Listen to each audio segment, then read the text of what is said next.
It doesn't have to be a command. If it's a part of worshiping God, then you should want to worship God to the fullest. So if that's a part of worshiping, God, then you should look forward to getting married and having children. Like I said, only under certain circumstances, I would clearly understand why everybody couldn't get married, but just for the sake of saying that I'm not going to get married just to say I'm, because I don't want to, no, then you not, worshiping God to the fullest. Says who? You just said it yourself. Isn't that worshiping God?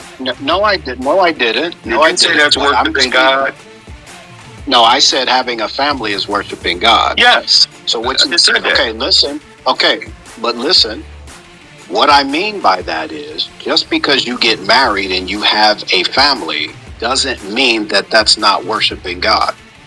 This distinction between secular and sacred life shouldn't exist for a Christian, right?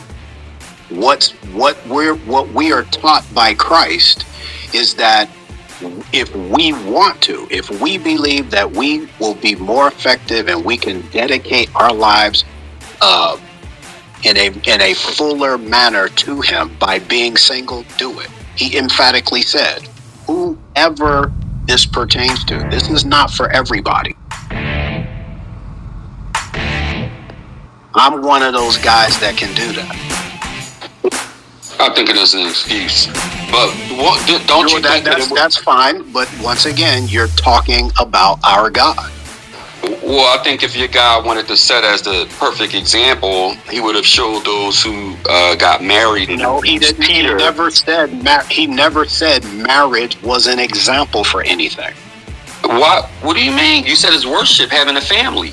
That's fine, but right, that's an example. What I'm saying is you're the one that's claiming marriage is supposed to be an example.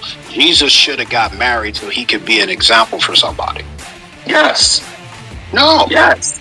Who would serve better? Who would serve as a better example than God raising a family, like having a family? Are you kidding me? Jesus told you a man leaves his mother and his father and he's united to his wife and they become one. What God has put together, let no man. All He has to do is instruct. He doesn't have to live that out.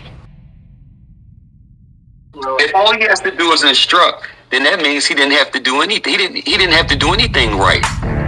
He did what the will of the Father was. Okay, so when He washed somebody's feet, whose feet did He wash? He could have just said, wash his disciple. Right. Because he wanted to show them.